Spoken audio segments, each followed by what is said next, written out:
अल्हम्दुलिल्लाह वस्सलातु वस्सलाम अला रसूलिल्लाह। एक अहम सवाल है कि अगर घर के अंदर शौहर है और उसकी बीवी है, एक साथ नमाज अदा करना चाहते हैं तो कैसे नमाज अदा करेंगे।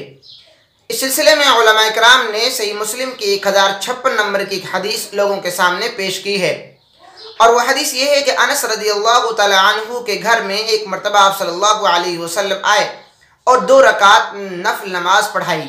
आप सल्लल्लाहु अलैहि वसल्लम ने जो तरीक़ा अपनाया वो ये था कि आप सल्लल्लाहु अलैहि वसल्लम ने अपने बगल में अनस रज़ियल्लाहु तआला अन्हु को खड़ा किया, और उनके बाद में यानी आप सल्लल्लाहु अलैहि वसल्लम और बगल में अनस रज़ियल्लाहु तआला अन्हु, क्योंकि छोटे थे आप, और उनके बाद में उनकी वालिदा या उनकी खाला थी।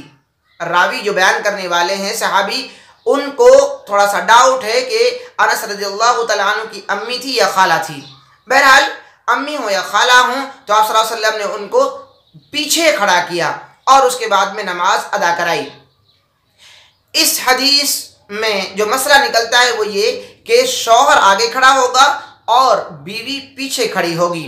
बाज़ लोगों ने बगैर किसी हदीस के हवाले के ये मसला लिख दिया है कि मर्द और औरत एक साथ नमाज अदा कर सकते हैं और उनका कदमों का ख्याल किया जाएगा, यानी औरत कदम को पीछे रखेगी थोड़ा सा, और फिर वो सजदे में अगर लंबी औरत है, बीवी लंबी है, आगे चला जाए सर तो कोई हर्ज नहीं। इस तरह की बातें लिखी हैं, हालांकि इन बातों का हदीस से पूरे तरीके से सबूत नहीं मिलता है।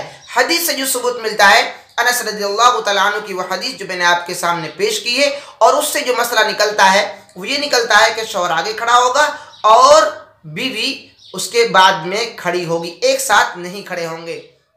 जज़ाकुमुल्लाहु खैर।